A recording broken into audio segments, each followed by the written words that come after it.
সেইখন গণেশৰ আমাৰ ৰাম মন্দিৰত যিটো ৰামলালাৰ কপালত সূৰ্য তিলক ৰামনৱমীৰ দিনা দিয়া হৈছিল বা দিছিল। তো আজি মই এই এক্সপেৰিমেণ্টটো কৰি চালোঁ। এখন গণেশ বাবাৰ ফটো হয়। এই গণেশ বাবাৰ কপালত মই এই সূৰ্য তিলকটোৰ কেনেকৈতো হয় তাৰ এটা মই এক্সপেৰিমেণ্ট কৰি চালোঁ। এইটো হ'ল সূৰ্য তিলক গণেশ বাবাৰ ফটোখনৰ কপালত পৰি আছে। চিধাই চিধাই মই গৈ আছোঁ যিখন লেন্সৰ জৰিয়তে। ইয়াত দুখন লেন্স মই ইতিমধ্যে মাইক্ৰস্কোপৰ এইখন লেন্স এখন লেন্স, এইটো হ'ল এটা মাইক্ৰস্কোপ আৰু লেন্সৰ এই সূৰ্যটো ইয়াতে পৰি আছে, দেখিছে। তো ইয়াৰ পৰা আকৌ মই এই আৰু এখন লেন্স আছে বাহিৰত। এইখন লেন্সত লৈছোঁ মই বাহিৰৰ পৰা। এই বাহিৰত আছে এখন লেন্স, এইখন এখন লেন্স মই দেখাই দিছোঁ। এইখন এখন ইয়াতে লেন্স এখন আছে, এইখন এখন লেন্স। এইখন মই মাইক্ৰস্কোপৰ যিখন লেন্স, সেই লেন্সৰ জৰিয়তে ইয়াক মই ইয়াৰ পৰা ভিতৰত মই ফ'কাছ কৰিছোঁ। ভিতৰৰ যিখন লেন্স আছে ইয়াৰ পৰা মই ভিতৰত লৈছোঁ ইয়াৰ ফ'কাছটো লৈ, ইয়াৰ পৰা আকৌ পোনে পোনে মই আপোনালোকক দেখাম। এইখন লেন্সৰ জৰিয়তে মই আকৌ ফ'কাছটো লৈছোঁ আন এখন লেন্সত।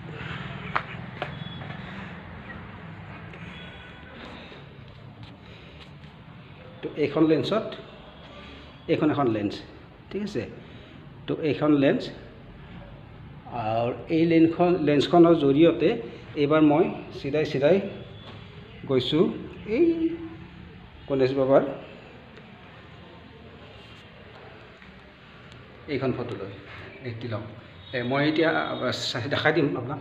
মই এখন যেতিয়া হাতখন দি দিওঁ তেতিয়াহ'লে এইটো চাওক, এইটো মই চাউণ্ডটো কৰি আছে, হাতখন দিলোঁ আৰু তাৰ পৰা মই চন্দ্ৰ তিলকৰ গোটেই যিটো ফৰ্মুলা, গোটেই ফৰ্মুলাটো হ'ল এইটো। ইয়াৰ পৰা গোটেই ফৰ্মুলাটো ইয়াৰ পৰা হয়। আমাৰ ৰাম মন্দিৰৰ যে ৰামলালাৰ কপালত যিটো সূৰ্য তিলকটো কেনেকৈ দিয়া হৈছিল তাৰে এটা সাধাৰণ এক্সপেৰিমেণ্ট মই আজি মোৰ যিটো সেই হাব, এই হাবত এটা এক্সপেৰিমেণ্ট এটা কৰি চালোঁ। আমাৰ যিখন উচ্চতৰ মাধ্যমিক বিদ্যালয়ৰ যিটো হাব আছে, ছায়েন্স হাব, এইটো হ'ল গণেশ বাবাৰ এখন ফটো মই দিছোঁ। ইয়াতে যদি ভালকৈ চাই, গণেশ বাবাৰ কপালত এই সূৰ্য তিলকটো পৰি আছে আৰু মই যদি হাতখন দিওঁ চাব, মোৰ হাতত পৰি আছে আৰু কপালত পৰি আছে। আৰু ইয়াৰ পৰা এইটো আহিছে ক'ৰ পৰা মই দেখাই আছোঁ। এইটো আহিছে চিধাই এইখন এখন লেন্স হয়। এইটো মাইক্ৰস্কোপৰ যিখন লেন্স হয়, মই মাইক্ৰস্কোপৰ লেন্সৰ জৰিয়তে থ্ৰু কৰিছোঁ। আৰু এইখন ইয়াতো আহিছে বাহিৰৰ পৰা। ইয়াৰ বাহিৰত যিখন লেন্স আছে, এইখন লেন্সত লৈছোঁ মই বাহিৰত মানে এই বাহিৰত যিখন লেন্স আছে, এই লেন্সখনৰ জৰিয়তে মই ভিতৰত মানে এইটো ৰেটো থ্ৰু কৰিছোঁ। ইয়াতে এটা মাইক্ৰস্কোপ এটা আছে, এইটো এটা মাইক্ৰস্কোপ হয়। আৰু এই মাইক্ৰস্কোপৰ যিখন লেন্স আছে, এই লেন্সেৰে মই ভিতৰৰ মাইক্ৰস্কোপৰ লেন্সত ইয়াৰ যিটো ৰশ্মিটো থ্ৰু কৰিছোঁ। আপোনালোকে দেখা পাব, দেখুৱাইছোঁ। ইয়াৰ পৰা আকৌ গৈ চিধাই মই দেখাম।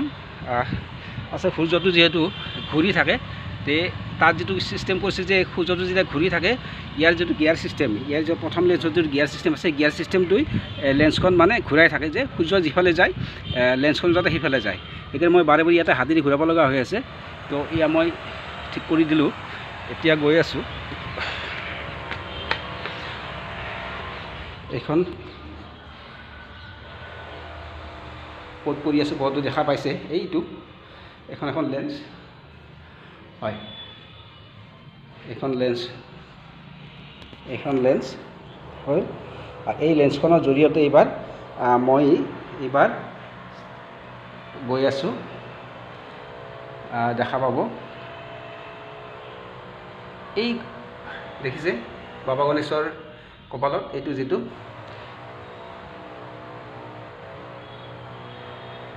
এইটো সেই সূৰ্য তিলক, দেখিলে।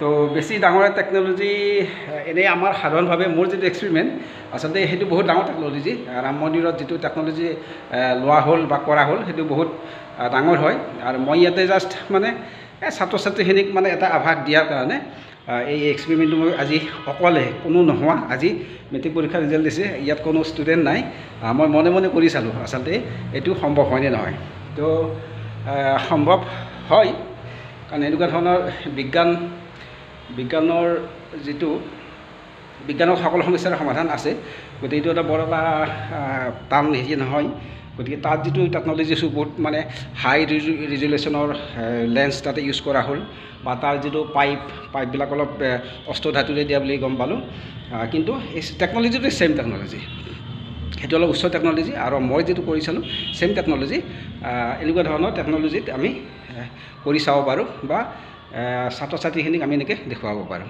ধন্যবাদ